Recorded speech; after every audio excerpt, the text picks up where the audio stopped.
Salut les gars, bienvenue sur l'épisode 2. Si vous n'avez pas vu le précédent, eh bien vous cliquez juste ici pour aller le voir. Hey, c'est Cotioni, j'espère que tu vas bien, t'as apprécié le premier épisode. Ça me fait extrêmement plaisir. Si t'es là, c'est que vraiment t'as aimé le premier épisode. Tu veux continuer ton parcours de prise de masse avec moi, et donc on est parti.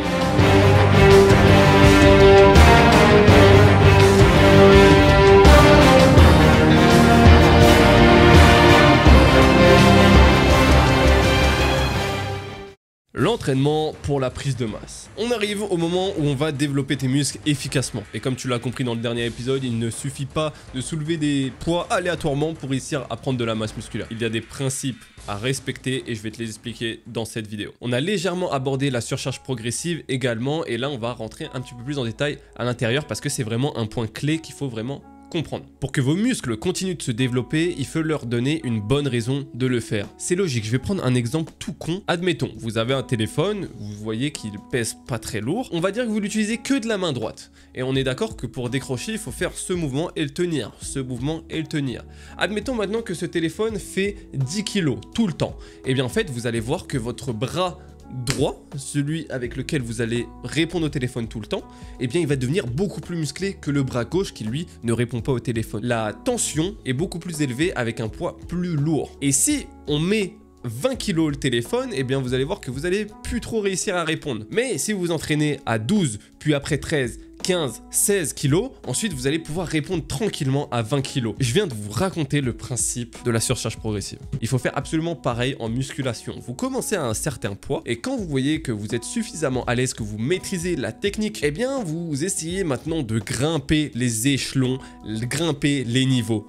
Donc si vous faites un bench, un développé couché à 10 kg, eh bien il faut que vous passiez à 12, puis 13, puis 18, puis 20 et de tout le temps augmenter en respectant votre tranche de série, 8 à 12 répétitions par exemple. Pour vous donner une définition claire, la surcharge progressive, c'est l'idée d'augmenter petit à petit les charges que vous soulevez ou d'augmenter les répétitions ou le volume total d'entraînement. Donc voilà une courbe de progression, d'augmentation du poids et des répétitions au fil des semaines. Alors pourquoi c'est aussi important de faire cette surcharge progressive? Sans surcharge, vos muscles s'adaptent et n'ont plus besoin de grossir au final. Les deux types d'exercices à utiliser sont les exercices polyarticulaires et isolation, comme je vous l'ai dit dans le premier épisode. Les exercices polyarticulaires pour travailler plusieurs muscles en même temps, c'est super utile sur les gros muscles. Ces exercices-là sont vraiment la base de vos entraînements. En activant plusieurs muscles à la fois, ça favorise aussi la production d'hormones anabolisantes comme la testostérone qui est super utile pour prendre de la masse musculaire. Oui, la testostérone favorise une croissance musculaire. Les exercices d'isolation vont permettre de cibler un seul muscle précisément et ses différentes parties. Par exemple, le biceps,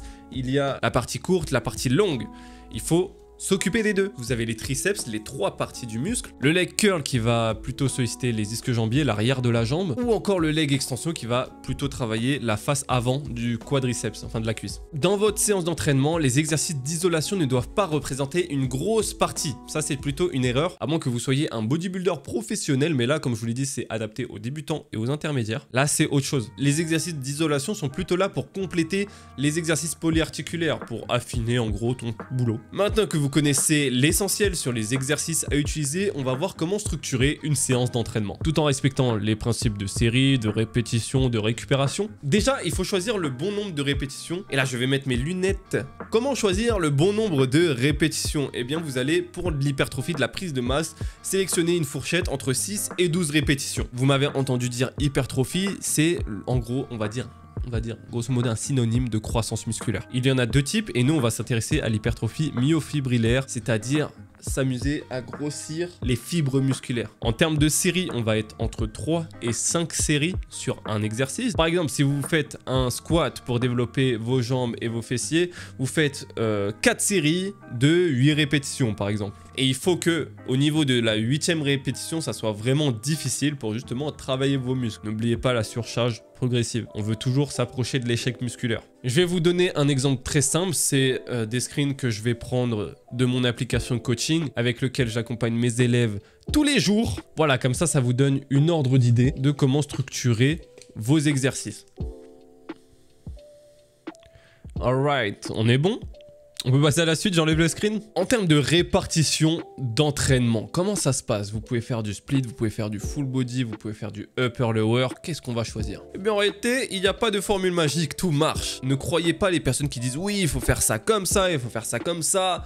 Non! D'ailleurs, ils font chier, ils font vraiment chier. Si vous êtes débutant et que vous avez peu de temps pour vous entraîner, la meilleure façon pour vous sera de faire du full body, c'est-à-dire travailler tout votre corps lors de votre séance. Vous pouvez faire ça 3 fois par semaine, c'est très bien. Donc choisissez environ 3 exercices par groupe musculaire, ça fera largement le taf. Et n'oubliez pas les exercices polyarticulaires pour travailler plusieurs muscles en même temps. La deuxième solution, ça va être le split routine. Si vous avez plus d'expérience et que vous voulez vraiment être plus précis en concentrant vos efforts sur certains groupes musculaires, ça peut être une excellente solution. Comme on a dit tout à l'heure, un jour le haut du corps, un jour le bas du corps, un jour pour les bras et les épaules, un jour pour les jambes et le cou, j'en sais rien, c'est comme tu veux. Donc choisis la structure qui correspond à ton emploi du temps mais aussi à ton niveau pour bien progresser. Et si vous êtes débutant, je vous conseille fortement de commencer par du full body, ce qui va vous permettre de assimiler les mouvements plus rapidement pour mieux progresser. Maintenant parlons de fréquence et de récupération. Vous l'avez compris, votre muscle a besoin de récupérer pour pouvoir enchaîner avec de meilleures séances, avoir plus de muscles et tout simplement tout niquer. L'idéal c'est de s'entraîner 3 à 5 fois par semaine. Pour une prise de masse, l'idéal ça va être de s'entraîner 3 à 5 fois par semaine, je l'ai dit dans le premier épisode.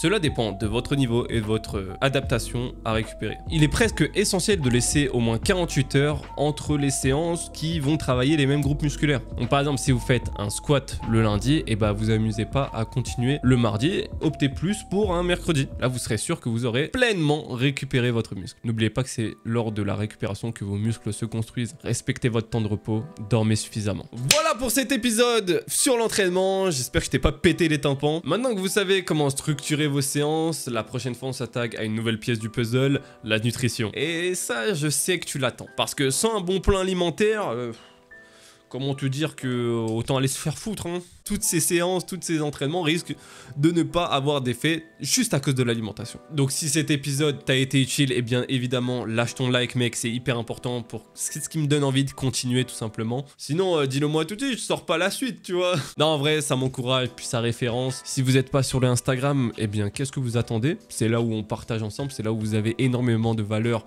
quotidiennement, alors je vous y attends. Et si vous voulez voir la suite de cette série, eh bien vous cliquez juste ici.